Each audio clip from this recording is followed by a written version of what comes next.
অজু করার সময় অজুর পানি যখন মুখে লাগাবেন একটি দোয়া পড়বেন, আপনার চেহারা নূরের মতো উজ্জ্বল হয়ে যাবে ইনশাআল্লাহ। আপনার চেহারা নূরের মতো উজ্জ্বল হয়ে যাবে। চেহারা থেকে ব্রণ, মেস্তা, কালো দাগ সহ যাবতীয় সমস্যাগুলো আল্লাহ তাআলা দূর করে দিবেন এবং আপনার রিজিকে বরকত হবে ইনশাআল্লাহ।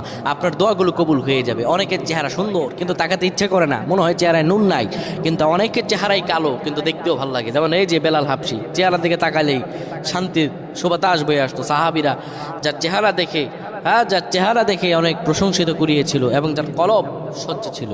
প্রিয় ভাইরা আমার, অজু যখন আপনি করবেন, অজুর পানিতে যখন আপনার চেহারা ভিজাবেন, তখন অজুর পানিতে আপনি এই দোয়াটা 3 বার পরে, দুরূদ শরীফ 3 বার পরে ফু দিবেন।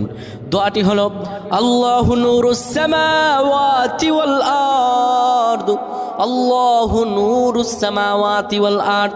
পানিগুলো নিয়ে সেই পানির মধ্যে আপনি ফু দিয়ে চেহারার মধ্যে লাগাবেন। আমার